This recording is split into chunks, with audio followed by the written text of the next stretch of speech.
This is propaganda. What I just said is basically Klavan doing a little satire skit, not actually making any real sense. He's just trying to be funny.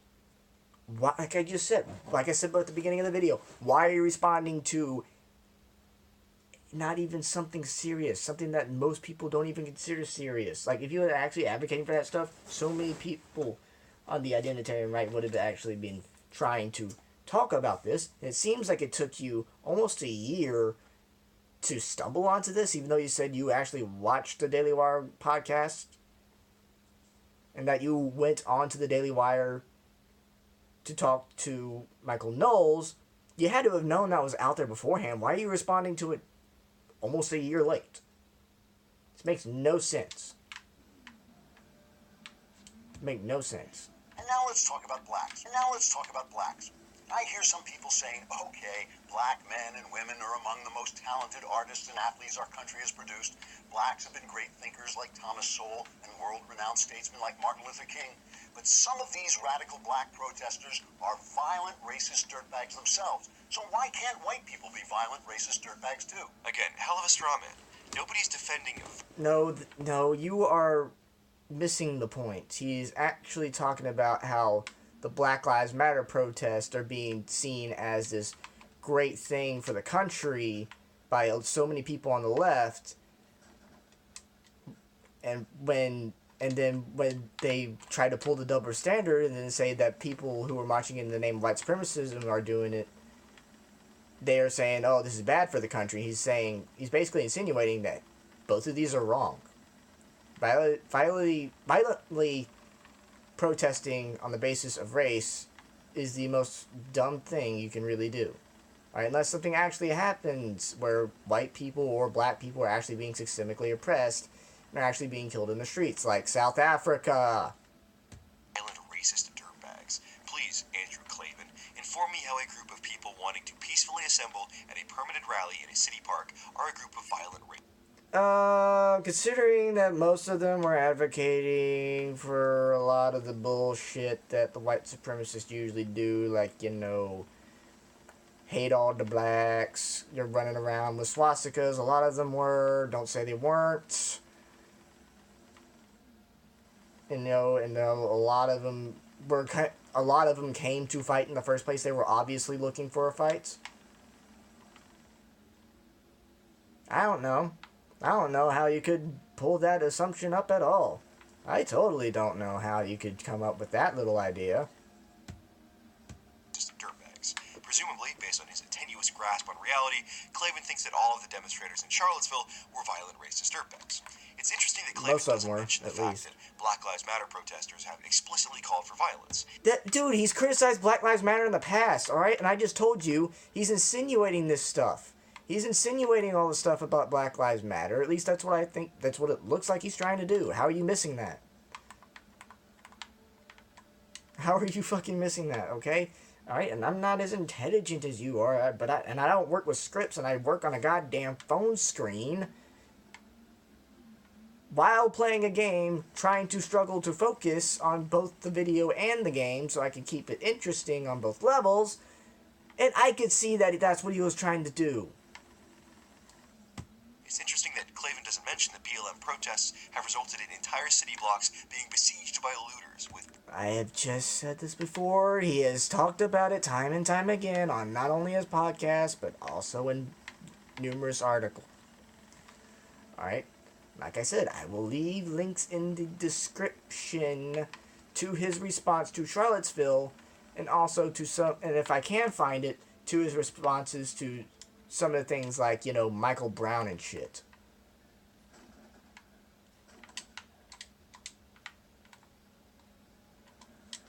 Buildings being burned down. The equivalence Klavan is trying to draw is simply not based in reality. Look, I know a lot of white supremacists don't normally, burn shit down as frequently as Black Lives Matter protesters, but they were going for a fight this time around. They were wanting to be relevant, alright? And Donald Trump gave them relevancy by saying, that there were good people there was bigotry on all sides when the white supremacists were their own side. There was only bigotry on really on two sides, yes, but you're forgetting that there were also a lot of legit people who were there who had nothing to do with it, who were accidentally caught in the crossfire. Like, if you want to make that case that there may have been that one guy who got caught in the crossfire was that dude who ran over the girl, I mean, make that case. I mean, there isn't a lot of evidence to support it, but I mean, go on, make that case. And yes, but you know why that happened? There was no police at this rally. Normally, when the Nazis go to, or the white supremacists go to march, they are usually guarded by police in order to keep protesters from trying to violently harass them. That didn't happen this time. All right, and they went out there knowing that there were no policemen out there to protect them, because guess what's going to happen? Somebody's going to come up there with a freaking club and try to hit you in the face.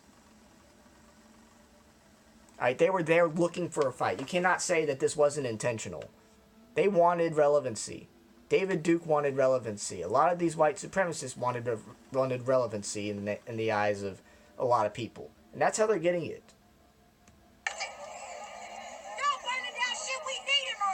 They're burning down shit. They're burning down all that shit. God damn it. Stop burning all my shit. Burn it over there. This have proved that white people can indeed be violent, racist dirtbags. Yeah. So, congratulations, white people. Again, does Klavan care to give any evidence of violent, racist, and dirtbag behavior? Sure, there were some bad individuals in Charlottesville, of course, but the violence in every case that I've seen was provoked by the left. The violence... Yes, like I said, a lot of it was provoked by the left, but guess what? They went in knowing that that was going to happen anyway. With all that stuff going on at UC Berkeley with Milo Yiannopoulos and a bunch of people who are somewhat conservative or at least leaning to the right on certain social issues, like Christina Hoff Sommers have been, ousted out of certain campuses because they are holding the wrong opinions and are basically being hit for wrongthink. This was coming to a head, and they knew it, and that's why they coordinated this. That is exactly why and how they coordinated this.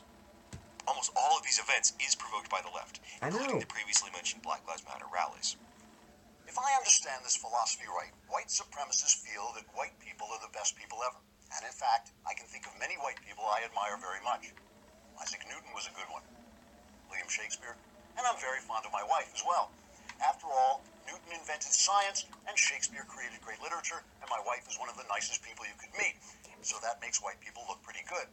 Unfortunately, when you add in a bunch of white people carrying swastikas and chanting hateful, racist garbage, it lowers the white person average until we're no better than anyone else. Yeah, I'm not sure if Klavan's... Well, I love how James kind of leapt to the defense of a lot of people there. Like, it took him, nearly 9 minutes to actually say that there were a lot of people there who were obviously racist and being dicks about everything. It took him that long to say anything about it. Alright, that just seems sketchy with me. Alright, it could be a minor gripe. He may have just forgot. I don't know. But he's being a little bit picky. He's being a little bit selective with his criticisms of Andrew Klavan in this one. And I mean, the entire video is just proof of it. His entire motivation for saying that is proof of it. Included in that category, but that's beside the point. Again, a literal white supremacist may believe these things that Klavan is saying, but that's not the majority of people on the nationalist identitarian right. In fact, I can't think of any serious commentator or writer that believes whites are objectively superior in every single way. Almost everyone acknowledges, for example, that East Asian societies have lots of advantages over European societies, for example, and everyone acknowledges that East Asians have higher than average IQ. People of African descent tend to be more athletic, for example. You're forgetting about one thing. You're forgetting about something along the lines of societal circumstance. You want to know why so many Africans are so agile or so much more athletic than a lot of people in the States? It's because they have a poor country. They don't have cars as much as we do. They have to walk and run almost everywhere. Walking and running is a lot more effective for them. You want to know why the Asian countries are a heck of a lot more better when stuff like mathematics and stuff? It's because they push that shit a lot more than they do in most Western countries. Right, they really do. They push that shit hard. There is no superior race or ethnicity. Different characteristics tend well, to be that's what I'm saying. That's what I'm races. saying. There is no superior race or ethnicity. All right, there shouldn't be a superior race or ethnicity. And saying and talking about these certain race characteristics, though, you're undermining your point because you're forgetting the big thing. That guess what? You're forgetting about societal circumstances and what the hell's going on in these certain countries. A bunch of them are rich, a bunch of them are poor. Guess what's going to happen in a bunch of those? They're going to have similar traits. Races and different ethnicities. If I were to debate Andrew Klavan, I would make these points to him. I would clarify that I don't believe in any superior race. I would make the American nationalist argument. I would argue, based on biological and... No, American nationalism doesn't necessarily really include race anymore. It really doesn't. I know a lot of people in my class were nationalist. They weren't racist. They weren't remotely even trying to be. Like to this day, I found no evidence that anything that they were saying when it came to nationalism or that American First stuff was them being objectively racist. Being objectively racist, however, is saying that just because someone's being outside of their job because of a certain skill set problem and the person doing it is white, that's kind of racist there. At least that it just seems that way. For a lot of people, and including me, this just doesn't sit well. But have at it with what you will. Fact that races have different characteristics, and race does in fact matter. No, it doesn't. Make the point that social scientists have found that increased diversity leads to worse social outcomes. If it's forced diversity, then the outcome will always be negative. If it's not forced diversity, everything will be hunky-dory, all right? If we can actually give people the same educational... depending on if everyone in the country, all right? And this is a kind of leap of logic here, but depending on if everyone had the same education and the same standard of living, or at least most of the country does, in that certain aspect, then there should be no reason as to why in the living world of hell that a black guy shouldn't be able to hold a certain job as a white guy for certain things like that. Like, I'm telling you, I don't believe James Alsop is racist, but he is really saying a lot of crazy shit that is making it seem like he is. And I'm telling you, I just wish he would clarify a lot of this shit, but it seems like he's either being intentionally vague or he's not being intentionally vague, and he's just kind of slurring with his words a little bit.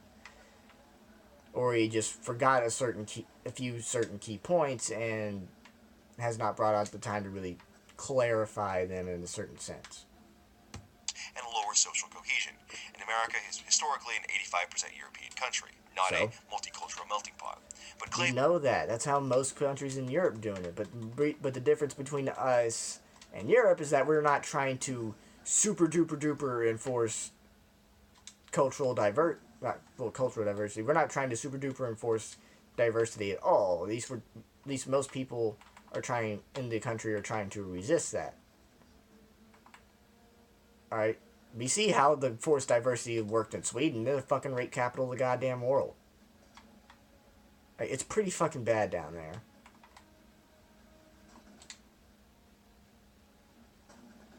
Alright, we see how it's working. We see how everything's working for Germany. Germany's economy sucks right now. And Canada's freaking letting they're letting jihadists into the country. Same thing with Sweden. They're letting jihadists into the fucking country. I'm not kidding. I mean, a lot of these situations are pretty fucked. And it's all because of forced diversity, not regular diversity. Like, if we could just have an actual regular diversity thing the whole thing that we were taught on all those 90 Kids TV shows, and we shouldn't be caring about people's skin color and stuff like that. It shouldn't affect how we think about a certain person or a certain person's ideals. It should just be merit. And James is not advocating for that, alright? And I find that deeply troubling when he's talking about this stuff. He's not actually talking about merit. He's talking about race. And that's pretty troubling. Won't argue on this level. Klavan won't argue these specifics. Klavan has to argue against the straw man American History X caricature. So, in conclusion, if white supremacists want to make the white race supreme, they should stop being white supremacists. Yeah. Although I'd still prefer to replace them with Jews. And there you have it, folks. Andrew Klavan of the Daily Wire talk openly about how they would rather have a nation of Jews than a nation He is being fucking facetious. And I'm pretty sure a lot of people, if they had to choose, they would probably choose Jews over white supremacists any day of the week if they had to be associated with them. But this whole idea that Andrew Klavan's actively wanting Jews to replace all the white supremacists, even the ones that are closeted and are really white supremacist. Like I said, no real sense of advocation. No evidence for it. No evidence that he has actually advocated for that shit at all. Like I said, it's just no evidence whatsoever. What the living hell are you doing, James? Stop being a douche, please. Founding stock. Americans that care about protecting founding stock. History and culture. Founding stock. People like this. Founding stock. So founding stock is a whole bunch of stuff about race, even though the founders put the seeds into the Constitution, explicitly putting the step and bound frames in there to basically help for the abolition of slavery. Yeah, like that will work.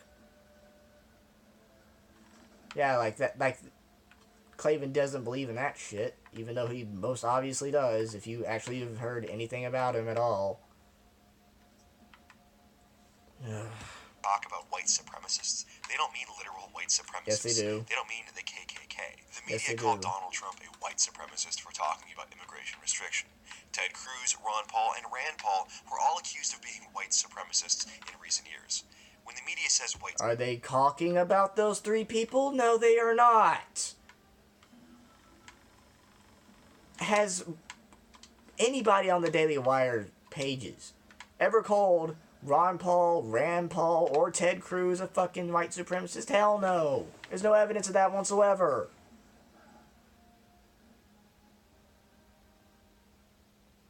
Like, what the fuck are you talking about, James?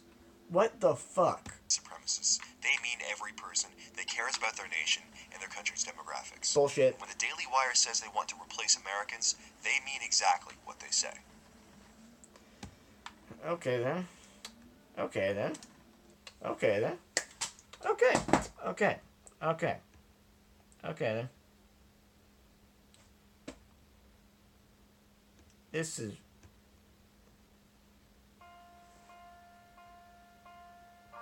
What the living world of shit. Now, the terrorist video, that was pure propaganda. But this is something in its entirely different league, right? This is not James Ellsworth's video, but it's a very, very close second to that terrorist video. Like, a lot of this shit is pretty dumb. Alright, he does not... it's obvious he doesn't know a lot about Andrew Klavan, and to top that off, considering he spends the first 2 minutes of the goddamn video ripping on Ben Shapiro, not Andrew Klavan, it seems to me that he's just attacking him just for being affiliated with Ben Shapiro, which is not going to help your integrity. It's not going to help you in any way, shape, or form with me. It's not going to help you in any way, shape, or form with a lot of people, especially people who are remotely sympathetic to Shapiro or Klavan. Like, I don't see what you were trying to accomplish here. Were you trying to say something, trying to do something along the lines of, oh, this is evidence that the Daily Wire hates all the white people and stuff like that, and that, I mean, seriously, all three of the podcast hosts are white. All three of them, man. And a lot of their reporters are white too. So like I just said, when they're employing a lot of white people, how are they being against the white race? How are they advocating for that? I don't see them advocating against white people on a supremely regular basis. Like I just said, there's no evidence of that whatsoever. And the fact that you think that they are actually doing it when, like I just said, there's almost absolutely no evidence in favor of that theory. You're just going to run with it anyway. Like, you're going to pull a Blazing Saddles and go, meeting is adjourned. Just like that. Shit. Like, this is just profoundly idiotic on so many levels. Alright, just and considering to the fact that James also went to Charlottesville the day of these, not the day of, but the weekend of these riots. He went to the Unite the Right events, even though a lot of the people who organized it were pretty racist. And he knew that, but he went anyway in order to talk about this identitarian stuff that still, to this day, does not really hold up under a lot of scrutiny. I mean, his credibility shot with Charlottesville, and the fact that he's coming back to this topic, basically almost a year after it's all said and done with that topic. I mean, that just show you he's being super nitpicky, and he's doing it just because of his it seems like he's doing it because of his outrage Ben Shapiro, but he could be doing it with genuine, and he may have not seen it, but it doesn't seem like it is, because he was, like I said, on the Daily Wire podcast, the Michael Knowles show, literally after Charlottesville, in order to present his own thing about why he was there, right? And that kind of led to the accidental discrepancy of Ben calling him a white supremacist. Okay. Like, Jesus Christ, this is just bad. This is bad. This is really bad. But anyway, thank you all for watching. I hope you enjoyed this little rant. So, hope you all enjoyed. I will, talk to you later. Just, try not to die. Just, please, no deaths today.